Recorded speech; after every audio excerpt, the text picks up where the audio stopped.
Hello नमस्कार मित्रांनो.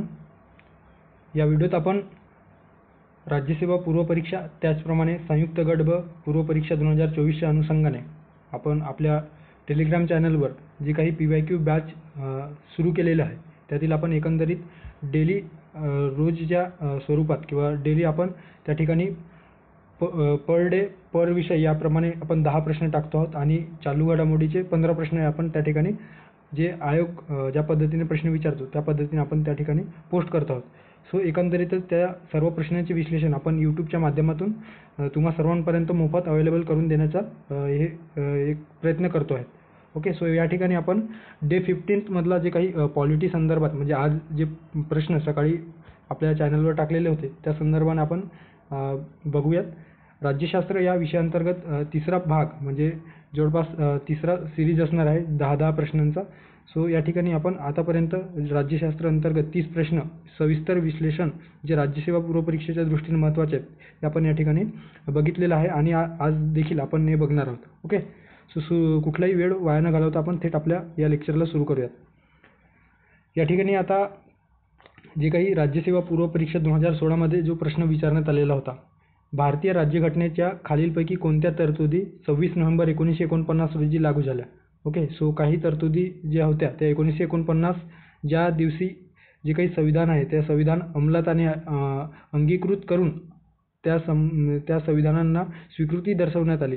So त्या दिवशीपासून जे काही तरतुदी आपल्या भारतीय संघराज्यामध्ये जे काही लागू झालेले होते त्या संदर्भाने आपल्याला आयोग या ठिकाणी प्रश्न विचारण्याचे दिसून येतो.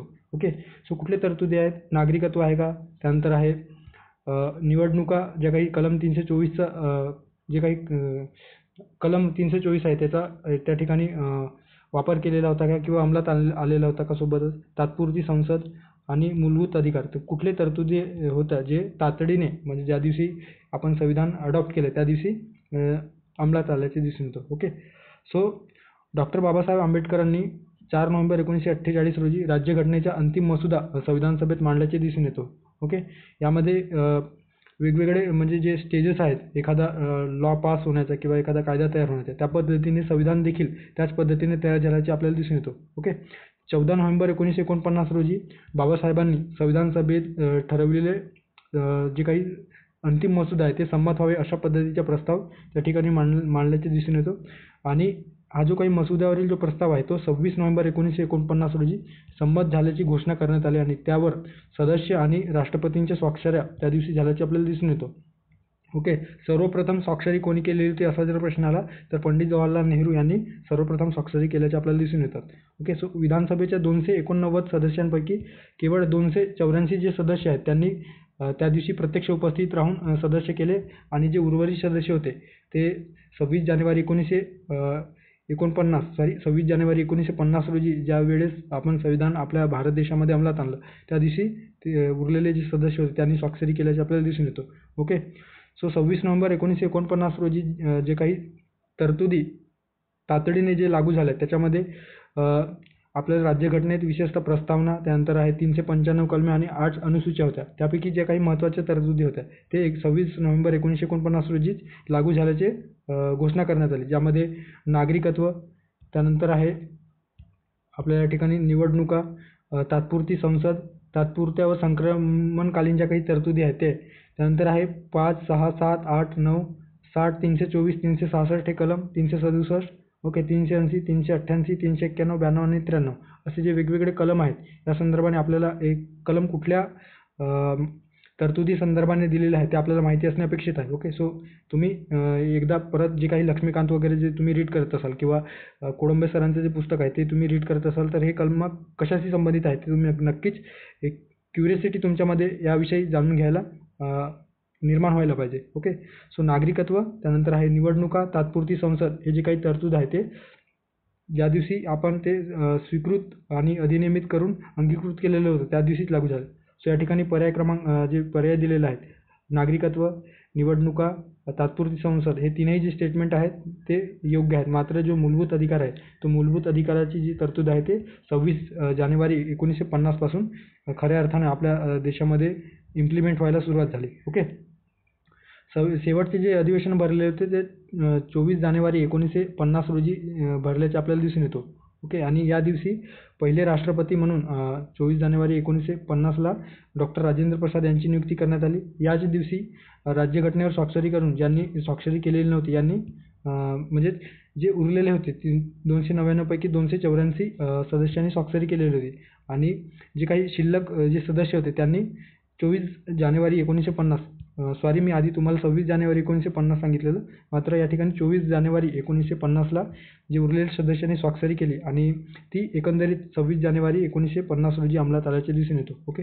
या 24 जानेवारी 1950ला राष्ट्रगान, ओके, नॅशनल अँथम आणि राष्ट्रीय गीत वंदे मातरम जो काही आहे तो आपण स्वीकृत केल्याचेही दिसून येतो. ओके. सो अशा पद्धतीने अ ब क योग्य असणार आहे, मात्र मूलभूत अधिकार हे 26 जानेवारी 1950 पासून इम्प्लिमेंट व्हायला सुरुवात झाली, त्यामुळे फक्त अ ब क पर्याय क्रमांक पहिला योग्य पर्याय असणार आहे. पुढे जाऊयात. आता या ठिकाणी आपल्याला खालील विधाने विचारात घ्या अशा पद्धतीनं प्रश्न आहे आणि राज्यसेवा मुख्य परीक्षा 2019 मध्ये हा प्रश्न विचारण्यात आलेला होता. ओके. सो थोडक्यात झूम करू द्या म्हणजे व्यवस्थित तुम्हाला पण दिसेल. ओके. सो जो अ स्टेटमेंट आहे तर अ स्टेटमेंटमध्ये काय देण्यात आलेलं आहे, एस के धर आयोगाने भाषा हा राज्यांच्या पुनर्रचनेचा आधार अमान्य केला.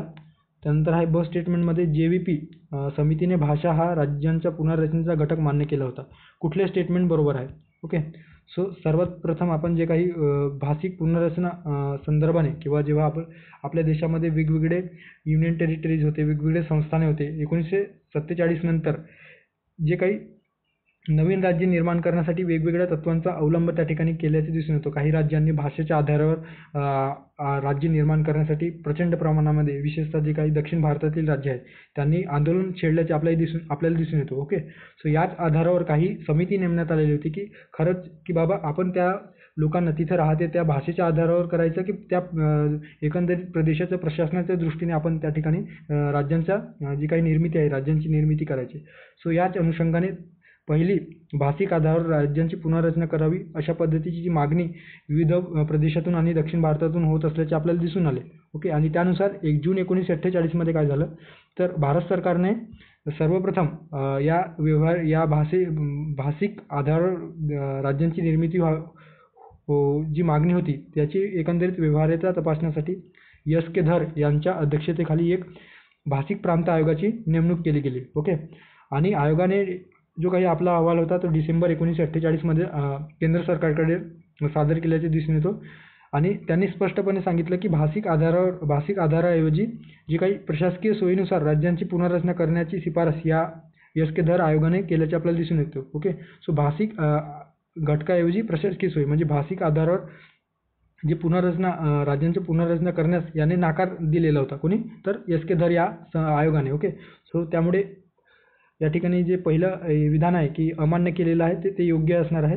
नंतर ब स्टेटमेंट काय आहे तर यामुळे बरीच जी काही नाराजी झालेली होती, कारण वेगवेगळे दक्षिण भारतातील जे नेते होते, काँग्रेस नेते, इव्हन आंध्र प्रदेशमध्ये श्रीराम पोटलू जे आहेत. ओके. सो श्रीरामुलू असं काहीतरी त्यांचं नाव आहे. सो त्यांनी याविषयी वेगवेगळे आंदोलन किंवा चळवळ उभी केलेली होती. या बरीच नाराजी वेगवेगळ्या प्रदेशातून दिसून आले आणि एकंदरीतच परत जे काही सरकार आहे किंवा गव्हर्नमेंट आहे त्यांनी डिसेंबर 1948 मध्ये काँग्रेसच्या नेतृत्वाखाली म्हणजे काँग्रेस या संपूर्ण प्रश्नाची नव्याने तपासणी करण्यासाठी दुसरी भाषिक प्रांत समिती नेमली होती. त्यामध्ये जवाहरलाल नेहरू, वल्लभभाई पटेल आणि पट्टाभी सीतारामय्या यांचा समावेश असल्याचे आपल्याला दिसून येतो. त्यालाच JVP कमिटी म्हटलं जातो आहे. ओके. डिसेंबर 1948 मध्ये त्यांची JVP कमिटी स्थापन झाली होती. लक्षात ठेवा याला कुठलेही अध्यक्ष नव्हते, हे स्वतंत्रपणे म्हणजे प्रत्येक सदस्य जवाहरलाल नेहरू, सरदार वल्लभभाई पटेल आणि पट्टाभी सीतारामय्या हे 3 सदस्य अशी ही समिती होती. ओके. सो या समितीने आपला जो अहवाल आहे तो एप्रिल 1949 मध्ये सादर केला. ओके. आणि या समितीने आपला अहवाल सादर केला आणि राज्यांच्या पुनर्रचनेचा आधार म्हणून काही अंशी, पूर्णतः नाही मात्र काही अंशी त्यांनी सुरुवातीला अमान्य केलेलं होतं. मात्र काही जे घडामोडी घडलेल्या होत्या त्यामध्ये आंध्र प्रदेशमध्ये जे काही श्रीरामुलू पोट्टी म्हणून जे काही काँग्रेसचे सदस्य होते त्यांनी एकंदरीतच उपोषणाला बसलेले होते आणि त्या उपोषणामध्ये 1953 मध्ये त्यांचा मृत्यू झाल्याचे दिसून येतो. आणि अशा वेळेस त्या आंध्र प्रदेशमध्ये जे भाषिक आधारावर मागणीसाठी जे कार्यकर्ते चळवळ करत होते त्यांच्यामध्ये अक्षरशः ते पेटून उठले आणि अशा वेळेस गव्हर्नमेंटला त्यांच्या ज्या काही मागण्या आहेत ते मान्य कराव्या लागल्या. आणि आपल्याला दिसून येतो की भाषिक तत्त्वावर पहिली जे काही राज्य आहे तयार होणार आहे, ते आंध्र प्रदेश हे पहिले राज्य आपल्याला दिसून येतो. ओके.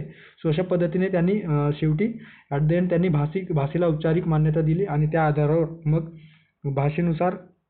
भाषेसोबतच त्यांनी प्रशासकीय गोष्टींचा देखील विचार केलेला होता. ओके. सो हे देखील लक्षात घ्यायला हवं की भाषेसोबतच प्रशासकीय जे काही बाबी आहेत त्यांचा विचार करूनच त्या राज्यामध्ये किंवा त्या राज्यांची निर्मिती करायला हवी. आणि एकंदरीत 1953 मध्ये पहिली भाषिक तत्त्वावर निर्माण होणारे राज्य कुठले ठरले तर आंध्र प्रदेश. ओके. सो अशा पद्धतीने दोन्ही विधान जे आहे ते योग्य असणार आहे. पर्याय क्रमांक 3 योग्य पर्याय असणार आहे. ओके. पुढे जाऊयात.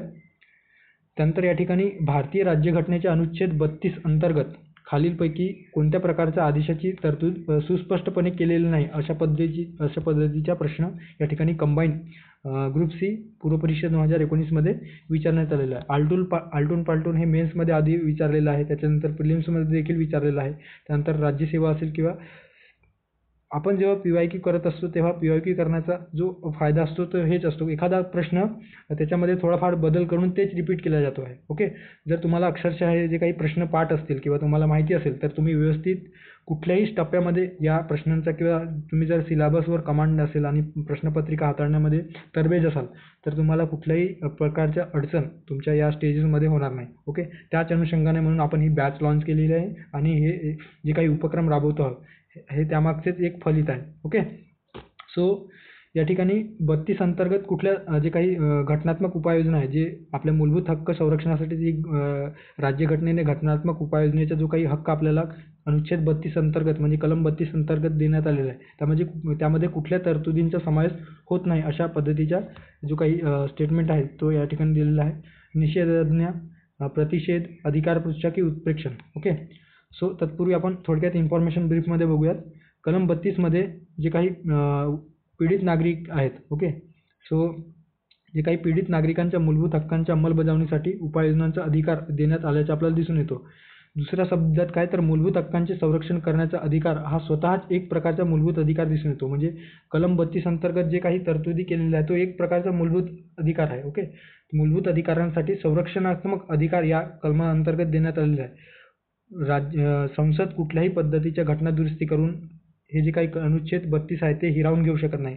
कारण जे काही केशवानंद भारती खटला आपल्याला माहितीच असेल, बेसिक स्ट्रक्चर ऑफ कॉन्स्टिट्यूशन, त्यामध्ये या स्पष्टपणे उल्लेख केलेला आहे की कलम 32 अंतर्गत ज्या काही तरतुदी आहेत ते मूलभूत अधिकारांचा किंवा जे काही मूलभूत बेसिक स्ट्रक्चर ऑफ द कॉन्स्टिट्यूशनचा पार्ट आहे, त्यामुळे ते त्याच्यामध्ये बदल करता येणार नाही. ओके. सो यामध्ये कुठले तरतुदी आहेत?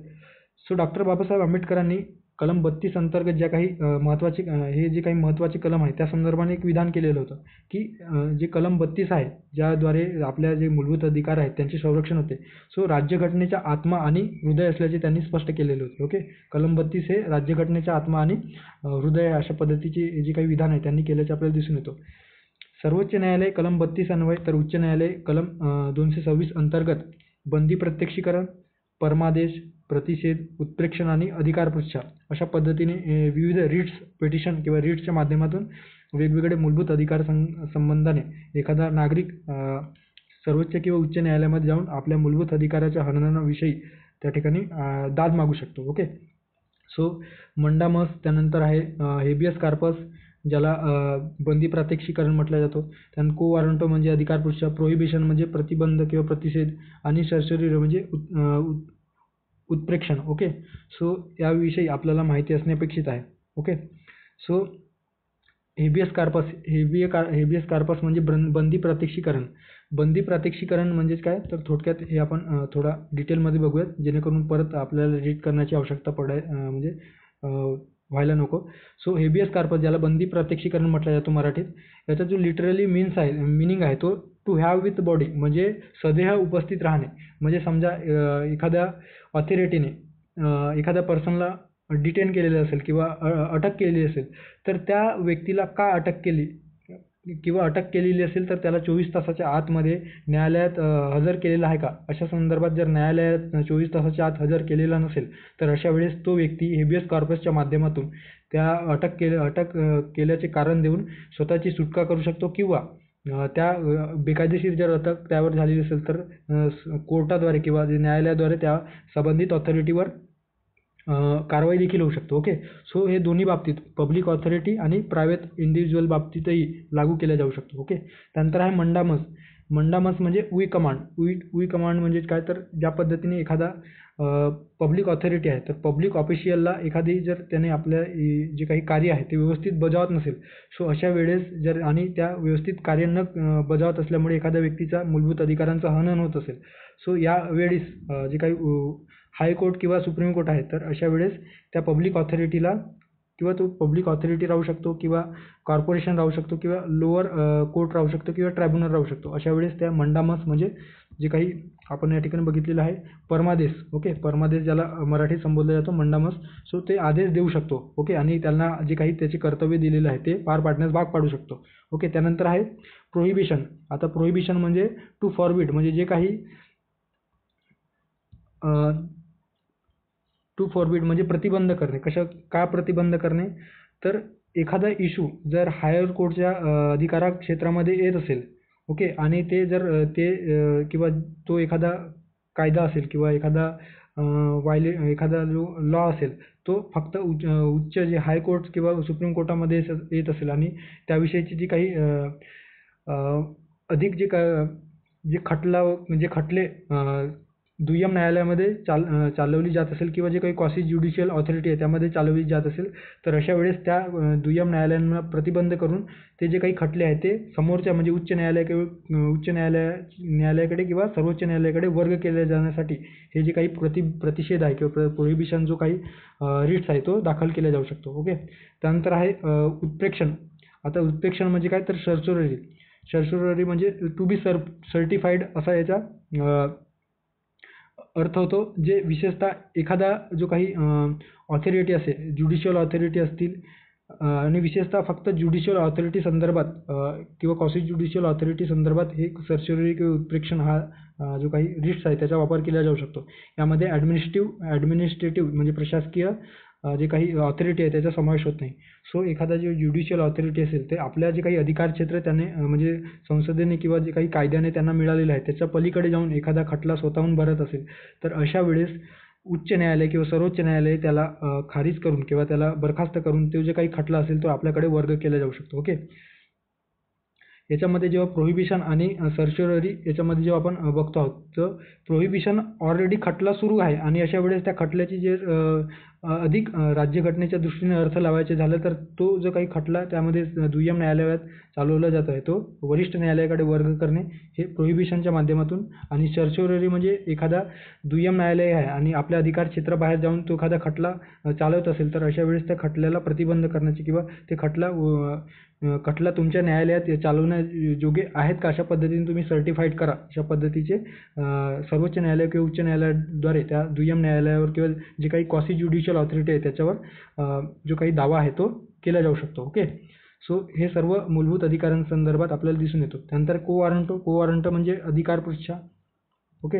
अधिकारपृच्छा म्हणजे समजा by what authority or warrant म्हणजे कोणत्या ऑथॉरिटीने तुम्ही या पदावर आहात. म्हणजे एखादा सार्वजनिक पदावर एखादी व्यक्ती असेल आणि त्या सार्वजनिक पदावर आपल्याला वाटलं की त्या व्यक्तीने मार्गाचा अवलंब करून त्या पदापर्यंत पोहोचलेला आहे, जेणेकरून आणि जो व्यक्ती त्या पदासाठी जो कार्य करत आहेत तर अशा वेळेस समजा आपण वेगवेगळ्या आता सरळ सेवा परीक्षा झालेल्या आहेत आणि आपण वेगवेगळ्या परीक्षा दिलेल्या आहेत, मात्र काही ठिकाणी आपल्याला ऐकू येतं की भ्रष्टाचार वगैरे झालेला आहे.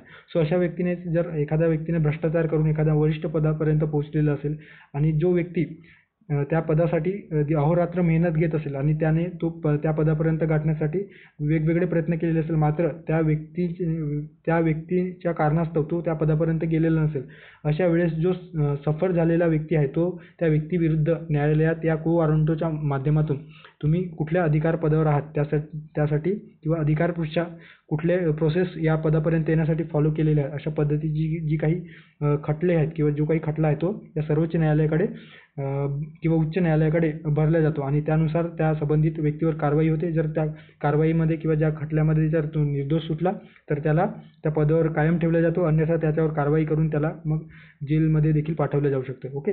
आय होप हे तुम्हाला जे काही रिट्स आहेत या ठिकाणी आपण बघितलेलं आहे, इंग्लिशमध्ये दिलेलं आहे, मात्र मराठीत मी याचा अर्थ तुम्हाला ते समजावून सांगितलेला आहे, तुम्हाला कळलेलंच असेल. ओके. सो या ठिकाणी प्रतिषेध, अधिकार पृच्छ आणि उत्प्रेक्षण हे रीट्सचा पार्ट आहेत, मात्र निषेधाज्ञा अशा पद्धतीचे नाही. त्यामुळे पर्याय क्रमांक पहिला या ठिकाणी आपल्याला 32 अंतर्गत येत नाही अशा पद्धतीचे या ठिकाणी आन्सर असणार आहे. ओके, पुढच्या प्रश्नांकडे जाऊयात.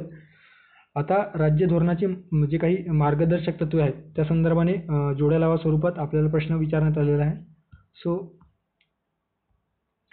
आता या ठिकाणी आपल्याला काम करण्याचा अधिकार, त्यानंतर समान न्याय आणि मोफत कायदेशीर सहाय्य, गोहत्या प्रतिबंध आणि समान नागरी कायदा अशा पद्धतीने जोड्या लावा स्वरूपात हे प्रश्न देण्यात आलेला आहे. ओके, सो बघूयात एक मिनटं. ओके, सो आपण जेव्हा राज्य नीती निर्देशक तत्व अभ्यासतो तेव्हा आपल्याला 3 प्रकारचे जे तत्व आहेत आपल्या राज्यघटनेमध्ये या मार्गदर्शक तत्वांतर्गत, ते ब्रॉडली आपण त्याला 3 सेक्शनमध्ये डिवाईड करतो. कुठल्या सेक्शनमध्ये? एक आहे समाजवादी तत्व. ओके, समाजवादी तत्व. त्यानंतर आहे दुसरा आहे गांधीवादी तत्व आणि तिसरा जो आहे तो उदारमतवादी किंवा लिबरल जे तत्व आहे त्यांचा समावेश होतो. जेव्हा आपल्या देशामध्ये राज्य सरकारांना म्हणजेच काही सरकारला देशात आर्थिक आणि सामाजिक लोकशाही प्रस्थापित करायची असेल तर अशा वेळेस या मार्गदर्शक तत्वांचं जे काही तत्व आहे त्याचा अवलंब करून वेगवेगळे कायदा किंवा वेगवेगळे धोरण ठरवण्यासाठी हे सरकारला हेल्पफुल ठरेल अशा पद्धतीने या तत्वांचा समावेश घटना निर्माणकर्त्यांनी आपल्या राज्यघटनेत केल्याचे दिसून येतं. ओके, सो जे काही काम करण्याचे अधिकार आहे ते काम करण्याचे अधिकार कलम आपल्याला 241 मध्ये देण्यात आलेला आहे. ओके, सो 41 मध्ये जे काही काम करण्याचे अधिकार आहे त्या ठिकाणी बघू शकता.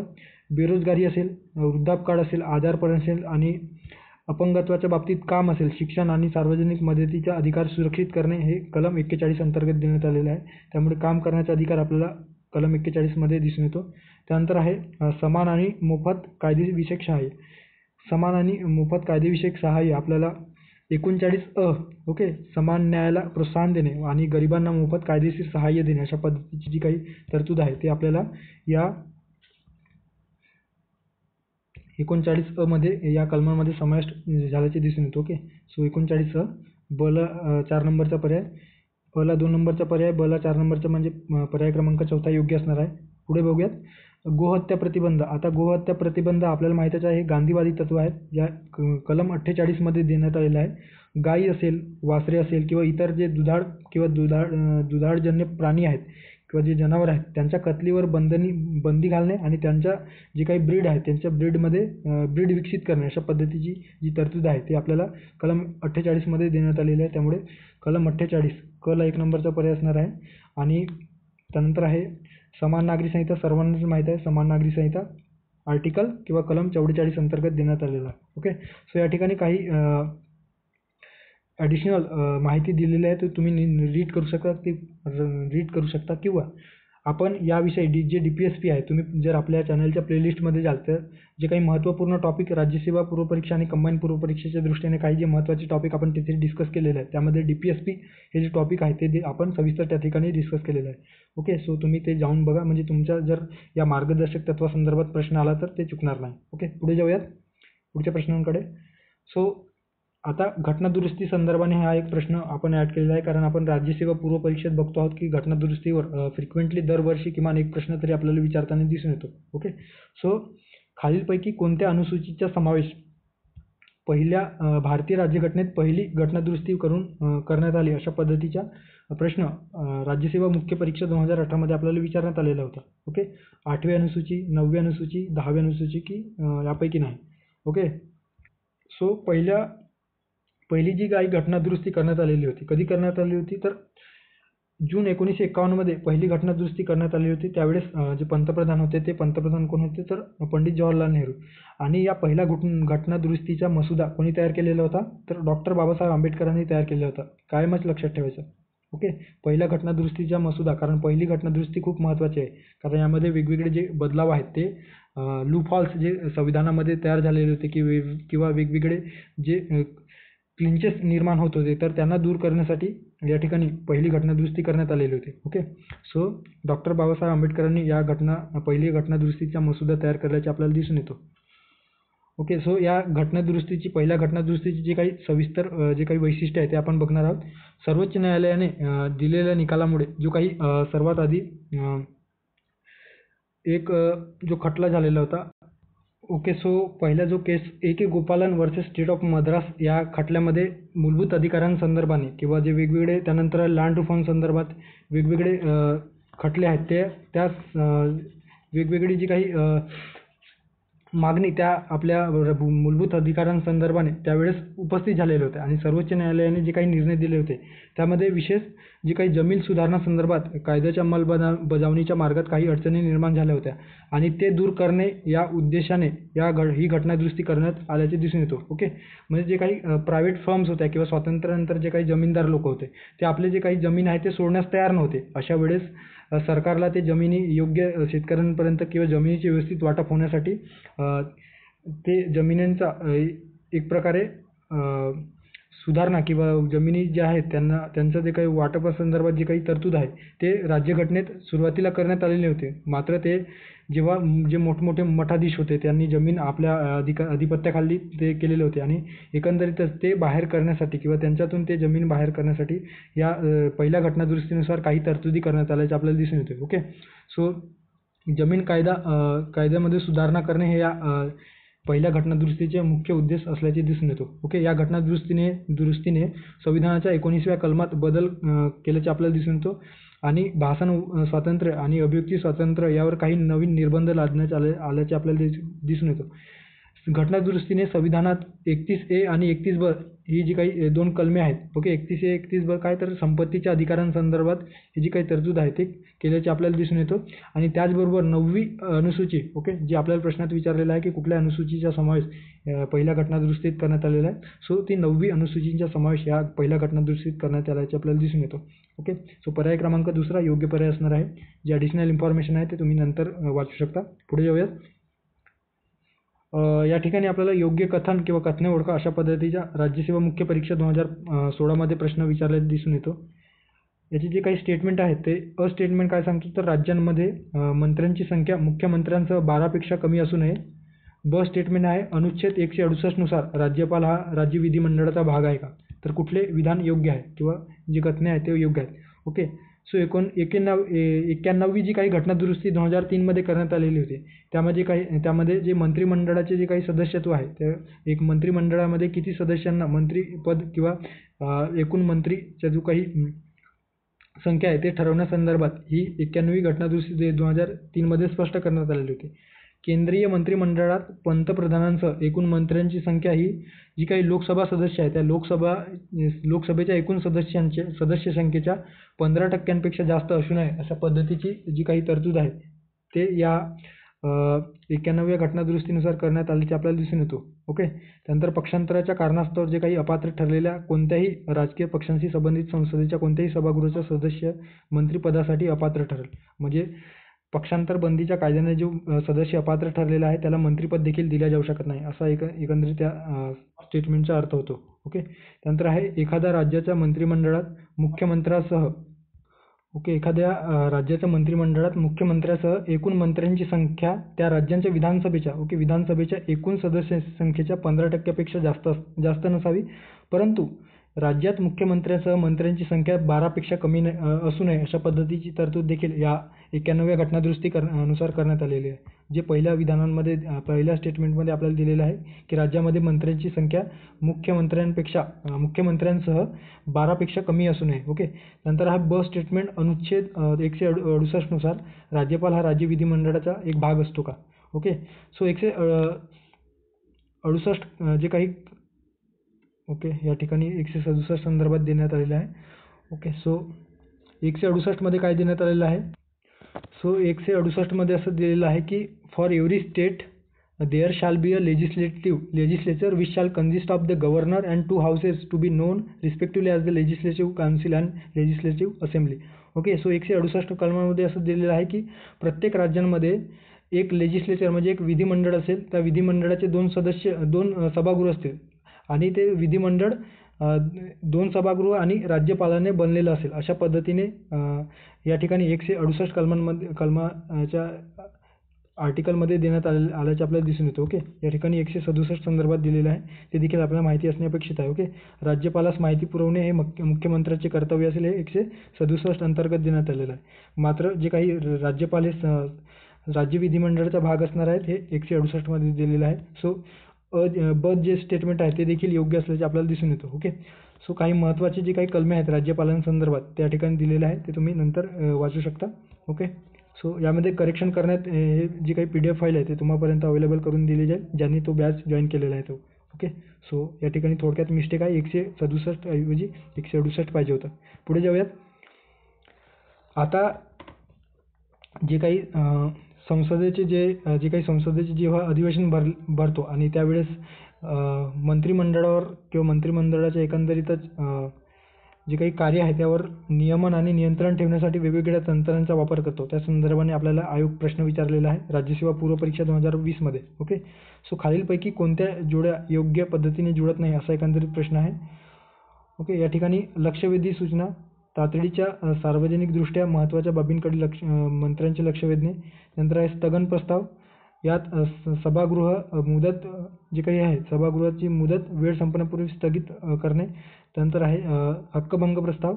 सो सभागृहाची कार्यवाही जेव्हा कामकाज पद्धतीच्या नियमानुसार चालत नसेल तेव्हा सभापतींचे लक्ष वेधणे. आणि हरकतीचा नमुना, मंत्र्यांनी दिलेल्या चुकीच्या किंवा अपूर्ण उत्तराकडे सभापतीचे लक्ष वेधणे. सो हे जे काही तरतुदी आहेत किंवा हे जे काही तत्व आहेत त्यांच्या एकंदरीत सविस्तर माहिती आपण या ठिकाणी अभ्यासणार आहोत. ओके. थोडा वेळ होईल तर चालेल, मात्र आपण जे काही अभ्यासतो आहोत ते व्यवस्थित आणि नीट अभ्यासणे, जेणेकरून जर यावर पुढे प्रश्न आला तर ते आपल्याला सॉल्व्ह करता यायला पाहिजे. ओके. सो सर्वात प्रथम जे काही लक्षवेधी सूचना आहे ती लक्षवेधी सूचना बघूयात. सो लक्षवेधी सूचना जी आहे त्या लक्षवेधी सूचनेमध्ये काय देण्यात आलेलं आहे तर तातडीच्या सार्वजनिक महत्त्वाच्या विषयाकडे एखाद्या मंत्र्यांचे लक्ष वेधण्यासाठी आणि त्या विषयावर त्यांच्याकडून अधिकृत निवेदन मागवण्यासाठी सदस्यांकडून संसदेत हे विधेयक मांडले जाते. ओके. शून्य प्रहराप्रमाणेच म्हणजे 0 hour प्रमाणेच संसदीय प्रक्रियेतील ही एक नाविन्यपूर्ण संकल्पना आहे. खूप महत्त्वाचं स्टेटमेंट या ठिकाणी. ही एक जी काही लक्षवेधी सूचना आहे ही आपल्या भारतीय शासन पद्धतीत एक नाविन्यपूर्ण संकल्पना दिसून येतो. याची सुरुवात 1954 पासून अस्तित्वात आहे. ओके. सो याचा जे काही मात्र शून्य प्रहराप्रमाणे नियमावली त्याचा कुठेही उल्लेख दिसून येत नाही. ओके. हे देखील आपल्याला माहिती असणे अपेक्षित आहे. लक्षवेधी सूचना जी आपल्या विधानात दिलेलं आहे ते तातडीच्या सार्वजनिकदृष्ट्या महत्त्वाच्या बाबींकडे मंत्र्याचे लक्ष वेधणे आहे का तर बरोबर आहे. जे स्टेटमेंट आहे ते या ठिकाणी बरोबर आहे असं आपण म्हणू शकतो. त्यानंतर आहे स्थगन प्रस्ताव. आता स्थगन प्रस्ताव म्हणजे काय तर या ठिकाणी सभागृहात मुदतपूर्व बरखास्त करणे अशा पद्धतीचं दिलेलं आहे. मात्र स्थगन प्रस्तावाचा जे नेमका अर्थ काय होतो तर सार्वजनिक महत्त्वाची जी काही तातडीची बाब असेल तर त्या विषयावर चर्चा करून जे काही डेलीचे जे काही कामकाज आहे ते तहकूब करणे याला स्थगन प्रस्ताव म्हणतात. किंवा जे काही आपण दैनंदिन कामकाज आपल्या संसदेमध्ये ठरवलेलं असतं, मात्र जर एखादा सिच्युएशन अराईज झालं की त्यामध्ये देशामध्ये कुठल्यातरी भागामध्ये मोठ्या प्रमाणात त्याचा इम्पॅक्ट आपल्या सार्वजनिक जीवनावर होतो किंवा लोकहितांच्या जीवनावर होतो आहे आणि अशा जे काही मुद्दा जे सेन्सिटिव्ह असेल ते चर्चेसाठी जो दैनंदिन कामकाज आहे त्याला बाजूला सारून जो महत्त्वाचे जे काही विषय आहे त्याला घेणे अशा पद्धतीने दैनंदिन कामकाज तहकूब करणे यासाठी हे जे काही स्थगन प्रस्ताव मांडला जातो. त्यामुळे जे ब आहे त्याच्यामध्ये सभागृह मुदतपूर्व बरखास्त करणे किंवा संपवणे हे चुकीचे असणार आहे. ओके. त्यानंतर आहे असा प्रस्ताव सदस्य मांडू शकतो. सभापतीच्या संमतीने हा प्रस्ताव मांडला जातो. ओके. आणि या प्रस्तावावर दुपारी 4 वाजता चर्चा केली जाते. ओके. हे देखील आपल्याला माहिती असणे अपेक्षित आहे. त्यानंतर हक्कभंग प्रस्ताव.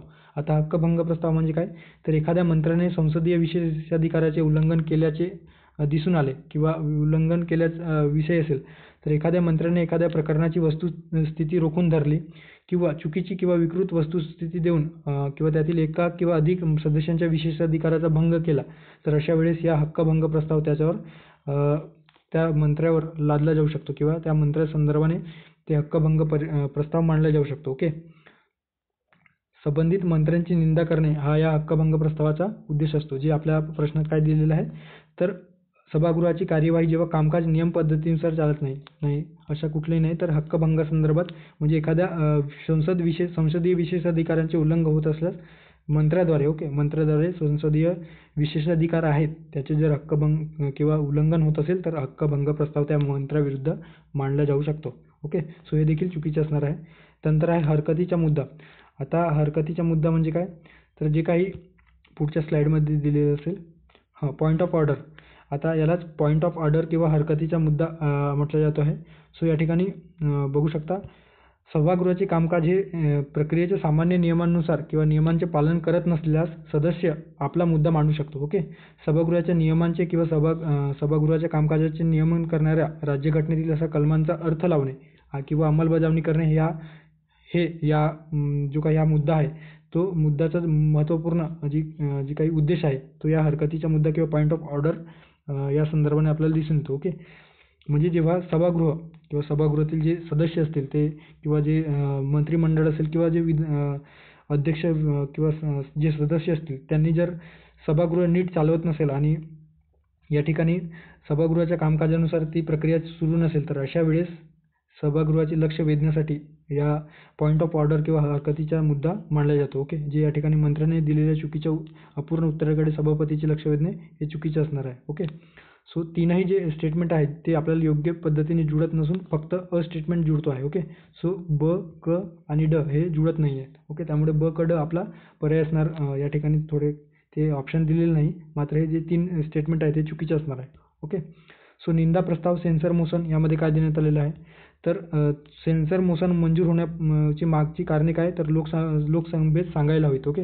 जे काही निंदा प्रस्ताव आहेत ते निंदा प्रस्ताव जर एखाद्या सदस्याने एखाद्या मंत्र्याविरुद्ध मांडले तर अशा वेळेस त्याने तो मंत्र्याविरुद्ध किंवा मंत्री गटाविरुद्ध का मांडलेला आहे त्याची कारणे देणे या निंदा प्रस्तावाअंतर्गत उल्लेख केल्याचे आपल्याला दिसून येतो किंवा त्याची कारणे देणे आवश्यक असतं. ओके. लोकसभेत ते मंजूर झाल्यास मंत्रिमंडळाला किंवा मंत्रिमंडळ जो असतो त्याला पदाचा राजीनामा देण्याची गरज नाही. एकंदरीतच सरकार यामुळे बरखास्त होत नाही. ओके.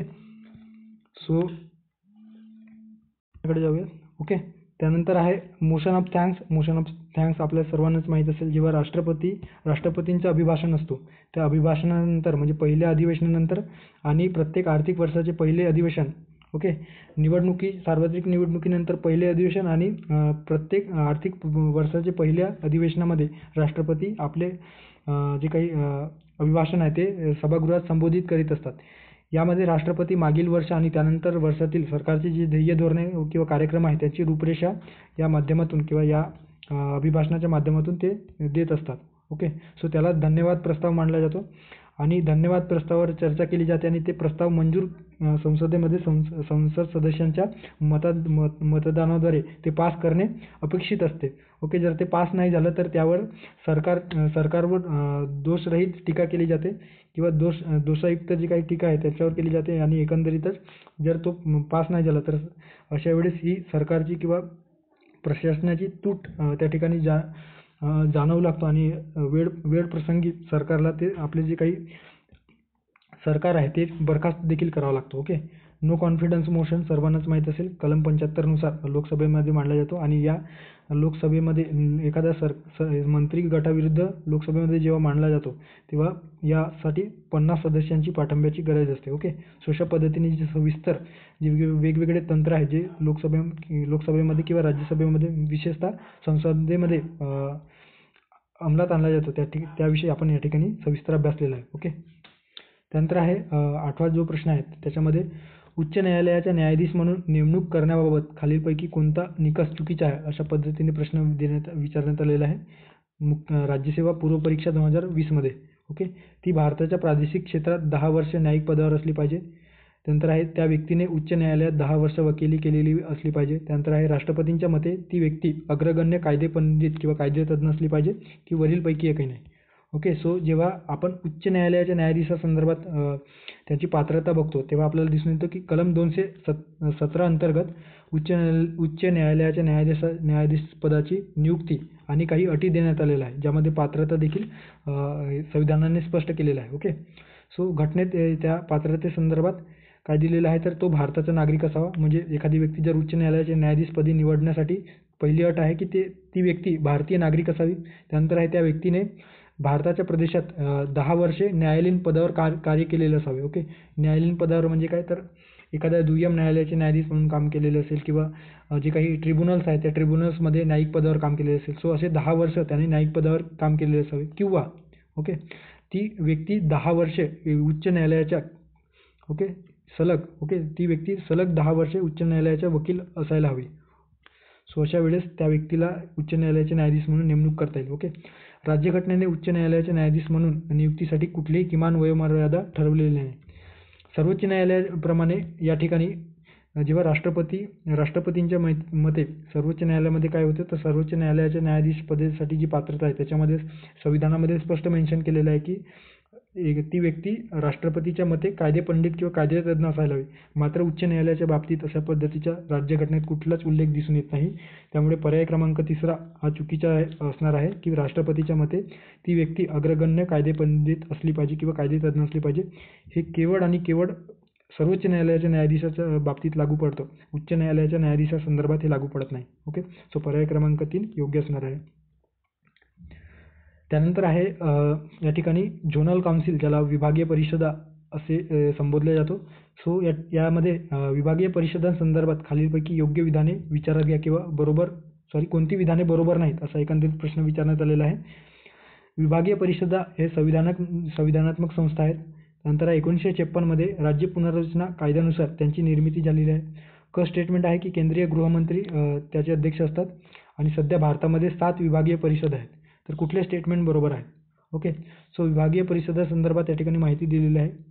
विभागीय परिषद हे एक वैधानिक म्हणजे काय, तर ते घटनात्मक नव्हे. वैधानिक म्हणजे काय, तर कायद्याद्वारे ते त्या संस्थेची किंवा त्या विभागीय परिषदांची स्थापना झालेली आहे. जे कायद्याद्वारे स्थापन केले जाते त्यांना वैधानिक म्हणतात आणि जे राज्यघटनेत विशेष कलमाने त्या संस्थेसंदर्भात तरतूद केली जाते किंवा स्थापनेसंदर्भात त्या संस्थेविषयी तरतूद केली जाते तर त्याला संविधानात्मक किंवा घटनात्मक म्हटलं जातं. ओके, सो अ स्टेटमेंट या ठिकाणी दिलेलं आहे ते चुकीचे असणार आहे, कारण कायद्याद्वारे ते स्थापन केले गेलेले आहे तर ते घटनेमध्ये कुठल्याही त्या विभागीय परिषदेच्या कलमाद्वारे कुठेही स्थापन केल्याचे आपल्याला दिसून येत नाही. त्यामुळे अ जे विधान आहे ते चुकीचे असणार आहे. ओके, 1956च्या जे काही राज्य पुनर्रचना कायदा आहे त्या कायद्याद्वारे याची निर्मिती केली.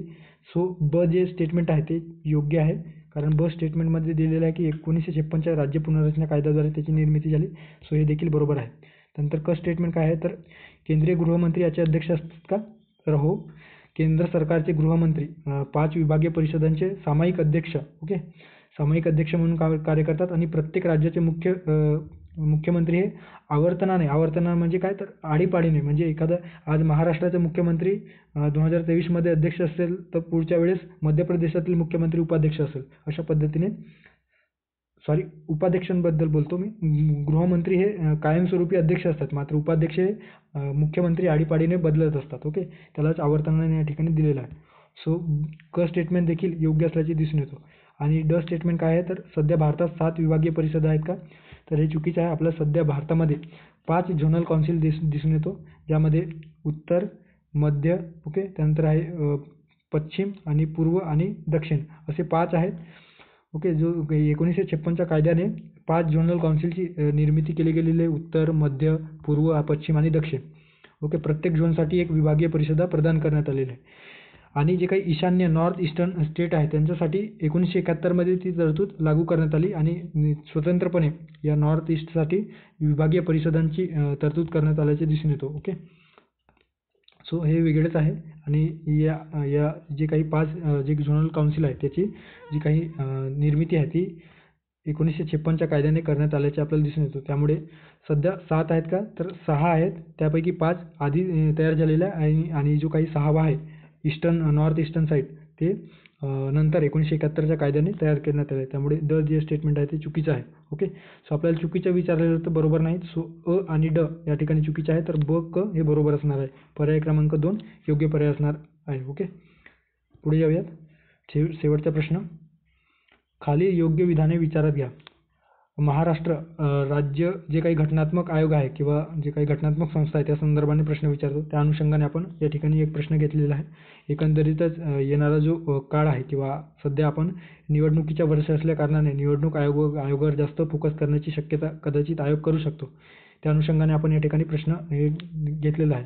ओके, सो STI पूर्व परीक्षा 2016मध्ये विचारलेलं आहे की महाराष्ट्र स्टेटमेंट आहे, महाराष्ट्र राज्य निवडणूक आयोगाची स्थापना एप्रिल 1994मध्ये करण्यात आली. राज्य विधानसभा तसेच स्थानिक स्वराज्य संस्थांच्या निवडणुका घेणे राज्य निवडणूक आयोगाचे मुख्य कार्य आहे. तर कुठले स्टेटमेंट बरोबर आहे? ओके, सो महाराष्ट्र राज्य निवडणूक आयोगाची स्थापना 26 एप्रिल 1994 रोजी करण्यात आल्याचे दिसून येतो. ओके, 26 एप्रिल 1994 जे की आपल्या पर्याय विधान अ मध्ये दिलेलं आहे एप्रिल 1994. सो अ जे स्टेटमेंट आहे ते योग्य आहे. महाराष्ट्र राज्यात ग्रामीण शहरी स्थानिक स्वराज्य संस्थांच्या निवडणुका या संस्थेमार्फत घेतल्या जातात. हे ब स्टेटमेंटमध्ये जे दिलेलं आहे, स्थानिक स्वराज्य संस्थांच्या निवडणुका घेणे राज्य निवडणूक आयोगाचे मुख्य कार्य आहे. हे बरोबर आहे. मात्र जे काही या ठिकाणी राज्य विधानसभा आहे, सो राज्य विधानसभा आणि विधान परिषद असेल, त्याची जी निवडणूक घेण्याचे कार्य हे केंद्रीय निवडणूक आयोगाकडे असतो, ना की राज्य निवडणूक आयोगाकडे. त्यामुळे ब स्टेटमेंट आहे, ब स्टेटमेंट हे या ठिकाणी चुकीचं आहे असं आपण म्हणू शकतो. ओके. सो ब जे स्टेटमेंट आहे ते या ठिकाणी चुकीचं असणार आहे. फक्त आणि फक्त पर्याय क्रमांक 1 जो पहिला आहे तो योग्य पर्याय असणार आहे. ओके. पहिले आयुक्त आपल्याला देवराम नामदेव चौधरी असल्याचे दिसून येतो. 1994 मध्ये जेव्हा राज्य निवडणूक आयोग स्थापन झाले महाराष्ट्रामध्ये, त्याचे पहिले निवडणूक आयुक्त देवराम नामदेव चौधरी होते. तर सध्याचे जे काही निवडणूक आयुक्त आहेत ते UPS मदान. ओके, तुम्ही बघू शकता या ठिकाणी इमेज दिलेले आहे. UPS मदान हे या महाराष्ट्र राज्य निवडणूक आयोगाचे सध्याचे आयुक्त आहेत. ओके. सो अशा पद्धतीने 10 प्रश्न या ठिकाणी आपण डिस्कस केलेला आहे. जर तुम्हाला हे आपण जे प्रश्न डिस्कस करत आहोत ते तुम्हाला आवडत असेल किंवा तुम्हाला चांगलं वाटत असेल आणि तुम्हाला हे या बॅच संदर्भाने किंवा PYQ बॅचमध्ये तुम्हाला एनरोल करायचे असेल क्विज बॅचमध्ये, तर तुम्ही टेलिग्राम चॅनलशी संपर्क साधा. तुम्हाला त्या ठिकाणी सविस्तर इन्फॉर्मेशन देण्यात येईल किंवा या ठिकाणी तुम्ही ते रीड करू शकता. ओके. आणि त्याचा नक्कीच फायदा तुम्हाला येणारा राज्यसेवा पूर्व परीक्षा असेल की कंबाईनची किंवा MPSC आयोगाने घेतलेली कुठलीही परीक्षा असेल, त्यामध्ये नक्कीच फायदा होणार आहे. ओके. सो भेटूया पुढच्या एका नवीन व्हिडिओमध्ये. थँक्यू. धन्यवाद. Good day.